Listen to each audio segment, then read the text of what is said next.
Chroniques étranges. L'horreur dans vos oreilles. Le port des écouteurs est fortement conseillé. Cela fait 10 ans que la forêt de l'autre côté du village de Trom porte un nom que plus personne n'ose prononcer. La forêt des pendus. La première à y avoir été pendue ne l'a pas été de son plein gré. C'était une femme, belle à en troubler les prières, que l'on accusait d'envoûter les hommes. On disait qu'elle les poussait à l'adultère, qu'elle faisait vaciller les foyers, qu'elle semait le désordre dans les âmes et dans les lits, qu'elle envoûtait les hommes. Une sorcière, disait-il. Alors, un soir de colère, les hommes du village l'ont traînée jusqu'à la rive. Tuez-la! Tuez cette sorcière! C'est une envoûteuse! Ils ont jeté la corde sur le premier arbre, celui qui veille encore sur le cours d'eau. Et pendant qu'elle suffoquait, ils ont gravé un mot sur sa langue, à coups de couteau. Pardonnez. Depuis, seuls les corbeaux chantent sous ses branches. On raconte que les feuilles s'y balancent même les nuits sans vent, et que ceux qui s'approchent trop du rivage entendent encore le craquement des cordes de tous ceux qui s'y sont pendus depuis.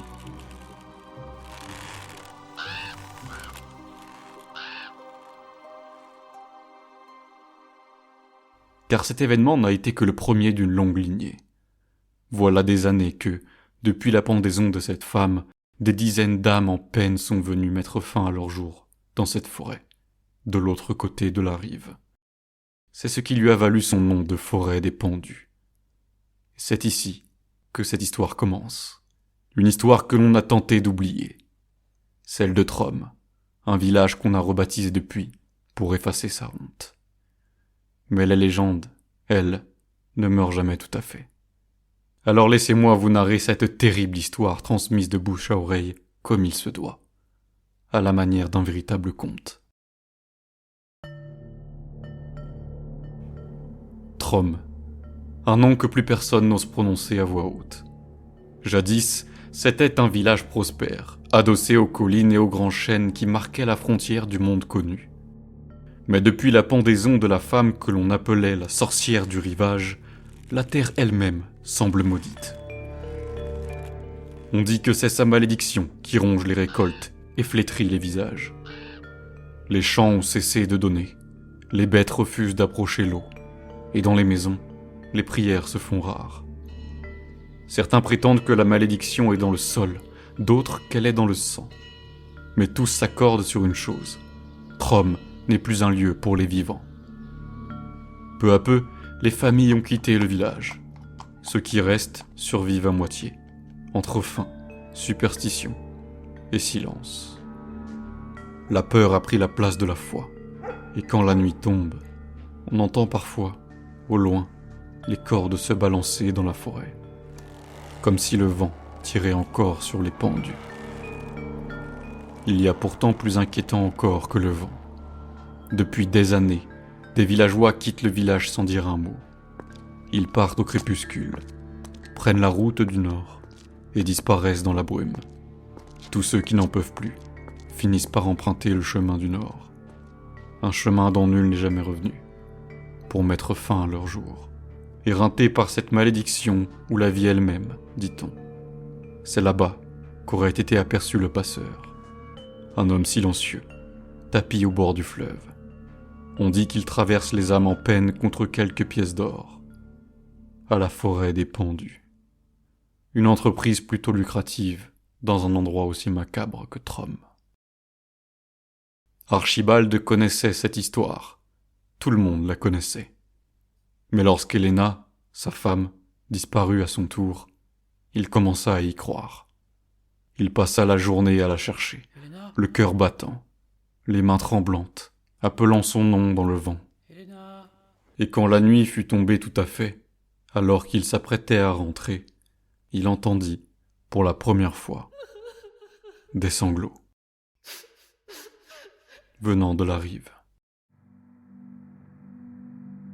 Archibald s'était endormi d'épuisement à force de chercher sa bien-aimée, la tête posée sur la table, sa lanterne encore allumée. C'est un bruit lointain qui le tira du sommeil. un son fragile, presque noyé dans le vent. Il redressa la tête.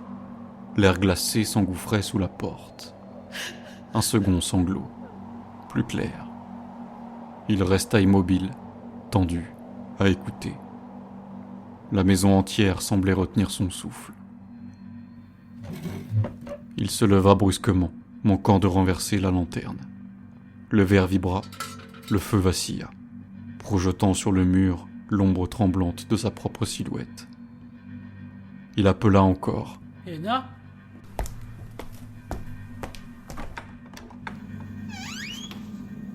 Dehors, la nuit était épaisse, couverte d'une brume grise. Les champs s'étendaient jusqu'à la rivière, vide et silencieux. Puis le bruit revint, plus net cette fois. Un pleur étouffé, porté par le vent depuis la rive. Mon Dieu. Archibald s'élança. Ses bottes s'enfonçaient dans la boue. L'eau lui fouettait les chevilles. À chaque pas, la brume se refermait un peu plus autour de lui. Elena! Où es-tu? Viens avec moi. Il s'arrêta net. La voix semblait venir de partout à la fois.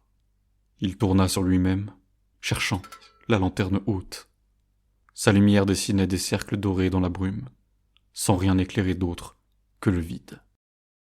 Ne me laisse pas. Un second appel, plus clair, plus doux. Il crut distinguer une silhouette, au loin, sur le pont donnant sur la rive. Fine, immobile, baignée d'une clarté pâle. Elena? Mais la forme s'effaça dans la brume. Archibald se remit à courir, jusqu'à atteindre le petit pont de bois qui menait à la rive gauche. Le pont grinça sous son poids, comme s'il n'avait pas été franchi depuis des années. De l'autre côté, la lumière d'une lanterne attira son regard. Une cabane, à moitié dissimulée par la brume. Il sentit son cœur battre à tout rompre. Peut-être un pêcheur, ou un garde. Quelqu'un qui l'aurait vu passer. Il traversa en hâte.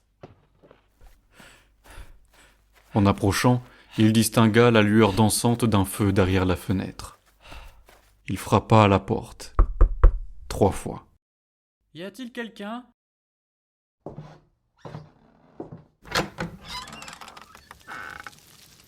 Un homme se tenait là.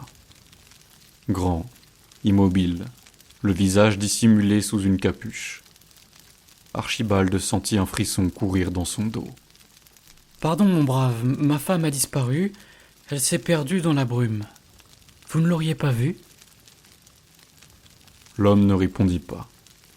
Il leva simplement le bras et pointa du doigt vers l'autre rive, celle de la forêt des pendus. Vous êtes sûr? Il n'y a rien là-bas. Je dois la rejoindre. Aidez-moi à traverser. 10 écus d'or. Quoi? 10 écus pour traverser. Archibald le fixa, hébété. 10 écus? Vous plaisantez? Ceux qui traversent n'ont plus rien à perdre. 5 alors. Et 2 de plus à mon retour. L'homme se mit à rire.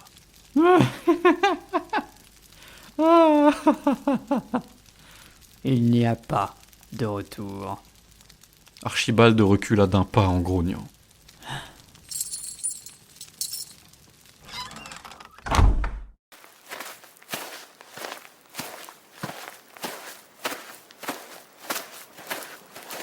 Montez. Il se retourna une dernière fois vers la cabane. La flamme dans la fenêtre venait de s'éteindre. Il sentit un vertige, puis le silence. Seul restait le bruit des rames qui fendaient l'eau noire. La traversée lui sembla durer une éternité. Le fleuve, d'ordinaire paisible, paraissait sans fin. À chaque coup de rame, la brume se refermait sur eux comme une bouche. Archibald n'osait pas parler. Le passeur ramait en silence, sa capuche basse sur le visage. Seule la flamme tremblante de la lanterne accrochée à la proue éclairait la nappe d'eau devant eux. Nous approchons. demanda Archibald d'une voix tremblante. Pas de réponse. Il voulut se retourner vers l'autre rive, mais il ne vit plus rien derrière eux. La cabane, le pont, même la lueur du village avait disparu. Tout n'était plus que brume et silence. Il croyait apercevoir des très légères formes blanchâtres dans l'eau, mais ça devait être son imagination. Le passeur ne semblait pas perturbé.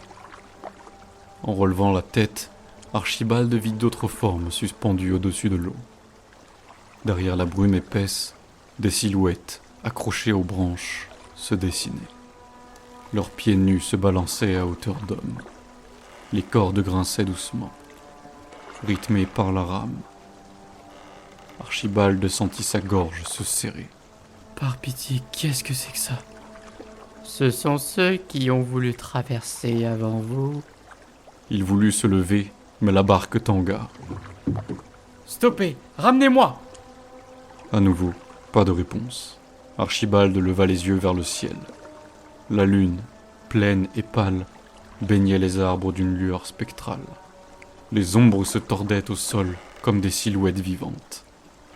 Des dizaines et des dizaines de corps inertes se balançant dans la nuit noire. Et puis il la vit, de l'autre côté du rivage. Une femme, seule, debout, les pieds nus dans l'herbe. Sa robe blanche flottait au vent, ses cheveux collaient à son visage. C'était Helena. Helena! Cria-t-il. Elle ne répondit pas. Elle fixait la barque, immobile. Son visage semblait différent, figé dans une expression qu'il ne lui connaissait pas. Tenez bon! Cria-t-il au passeur. Plus vite! En s'approchant, Archibald sentit quelque chose d'étrange. Le sol sous la barque s'éclairait d'une lumière argentée. Les ombres des arbres s'étiraient, mais pas la sienne. Il leva la lanterne. Rien. Son corps n'en projetait aucune. Qu'est-ce que...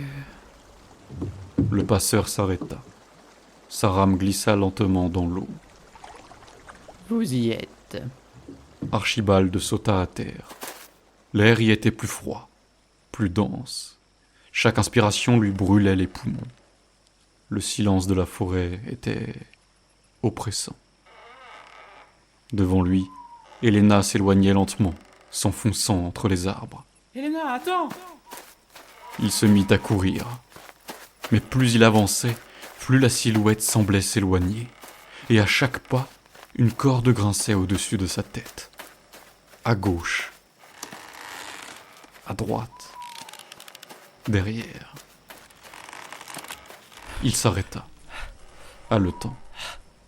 Et soudain, au loin, dans la brume argentée, une ombre semblait l'observer. Une femme, au cou tordu. Il pouvait distinguer un sourire figé, tenant dans sa main une corde usée. L'ombre fit un pas, puis un autre. Archibald tourna les talons et courut à nouveau.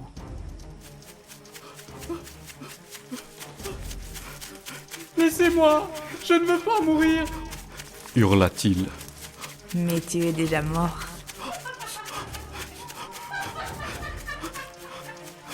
Archibald courait à perdre souffle. Les arbres semblaient se resserrer derrière lui, leurs branches agrippant ses vêtements, lacérant sa peau. Lorsqu'il n'entendit plus cet horrible rire, le souffle court, il s'arrêta derrière un tronc, plaqua son dos contre l'écorce et tenta de reprendre son souffle. Il ferma les yeux. Il n'entendait plus rien, si ce n'est le silence oppressant de la forêt et ses maudits corbeaux.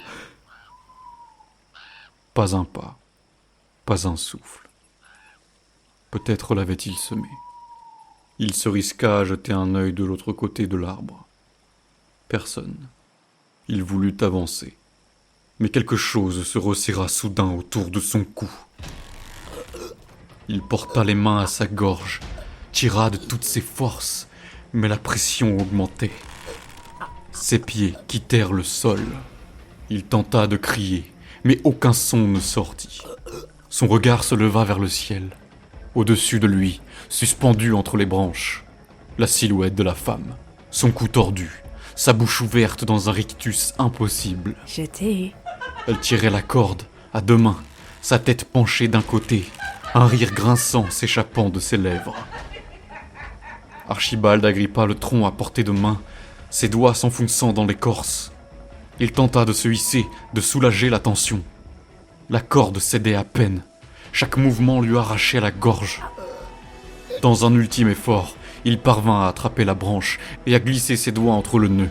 Le chanvre râpa sa peau, coupa ses doigts, mais il tira, encore et encore, jusqu'à sentir la corde se desserrer. D'un coup, elle céda. Il tomba lourdement au sol. Il resta un moment immobile, les mains sur sa gorge, le souffle court. Autour de lui, la forêt s'était tue. Même le vent avait disparu. Il se redressa, la tête tournante, la peau à vif. Là-haut, la corde pendait toujours, balançant lentement dans le vide. Mais la femme, elle, n'était plus là. Archibald recula, puis s'élança de nouveau dans la forêt. Il ne savait plus où il allait, seulement qu'il devait fuir. Fuir à tout prix. Archibald déboucha sur une clairière. Le fleuve était là, devant lui, large, noir et impassible. La brume glissait au ras de l'eau, bien moins épaisse qu'à son arrivée. Derrière lui, plus rien, ni rire, ni corde, ni pas. Juste le silence et ce clapotis régulier qui battait comme un cœur. Il courut jusqu'à la berge. Ses vêtements étaient trempés de sueur, son cou en feu. Il faut que je sorte d'ici. Il reconnut vaguement le pont, plus loin, noyé dans le brouillard. Et là, près de la rive, une silhouette, une lumière dans la fenêtre, la cabane. Le passeur était encore là. Archibald sentit une bouffée d'espoir lui traverser la poitrine. Hé oh aidez-moi. La silhouette ne bougea pas. Il crut distinguer, derrière la vitre, la forme de l'homme, immobile, la tête tournée vers lui. Vous m'entendez? Pas le temps d'attendre. Il retira sa veste et se jeta dans le fleuve. L'eau était glacée, plus lourde que de la pierre. Chaque mouvement lui coûtait une douleur atroce. Il avançait à peine, la lanterne dans la bouche, tirant des bras pour rejoindre l'autre rive. Plus il nageait, plus le courant semblait le repousser. Ses muscles se raidissaient, ses poumons brûlaient. Il hurla, mais son cri se perdit dans la brume. Eh oh!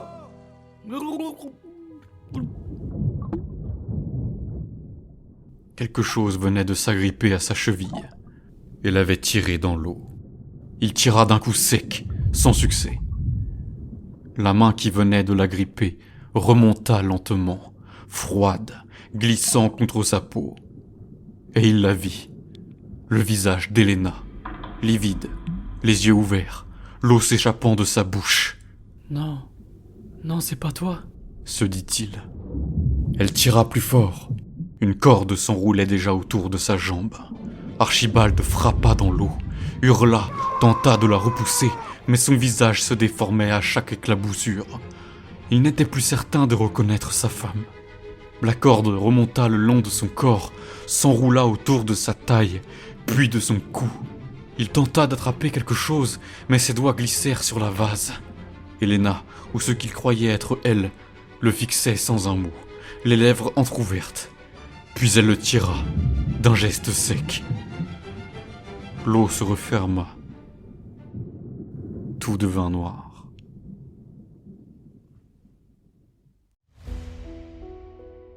À l'aube, des hommes de Trom découvrirent le corps d'Archibald.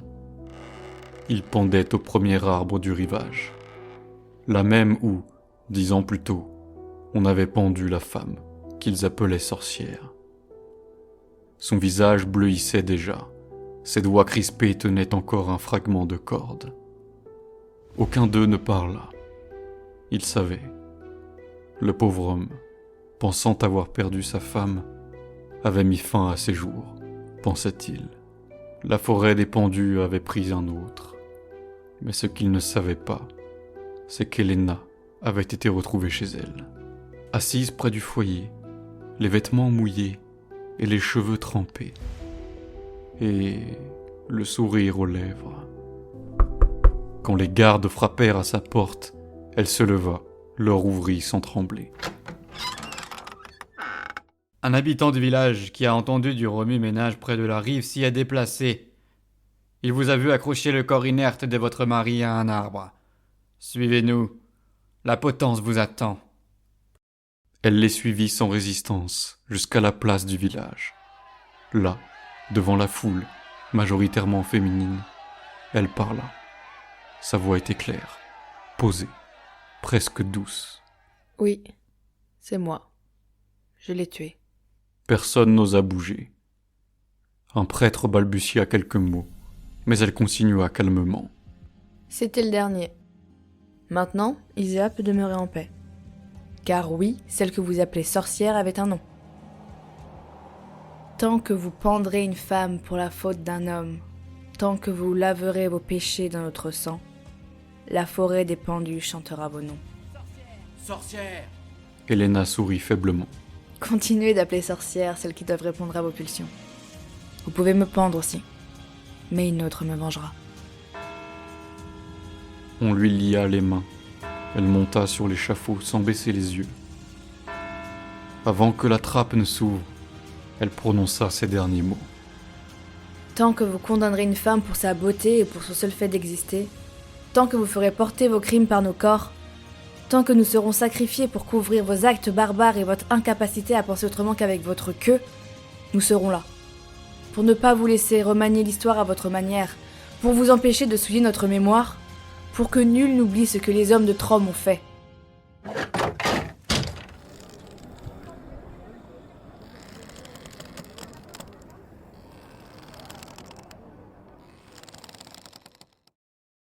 Depuis ce jour, les habitants ont peu à peu quitté le village.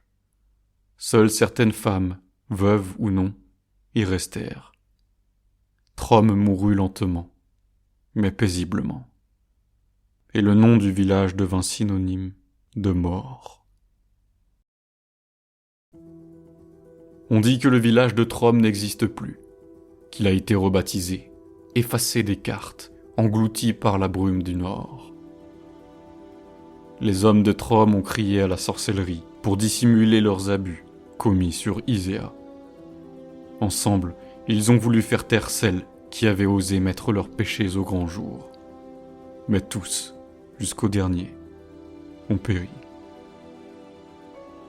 L'histoire d'Iséa est malheureusement loin d'être unique.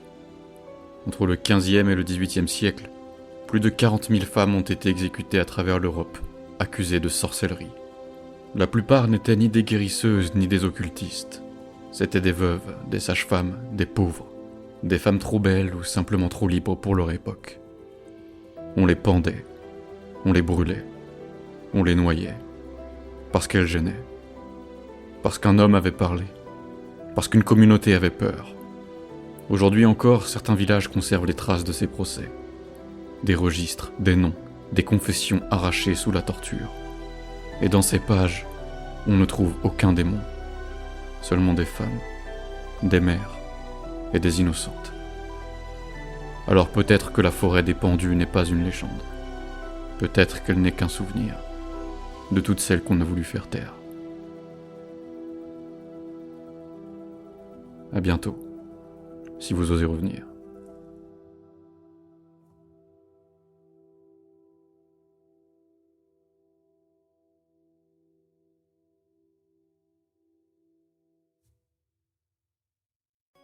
Chaque épisode me demande des dizaines d'heures de travail en dehors de mon activité salariée.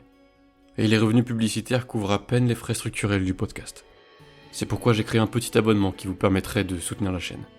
Pour moins de 3 € par mois, il vous permet d'avoir accès à tous les épisodes sans pub, en son haute définition et en avant-première, la veille de leur sortie. C'est ce qui va permettre aux Chroniques étranges d'exister. Alors merci infiniment pour votre soutien, abonnez ou non.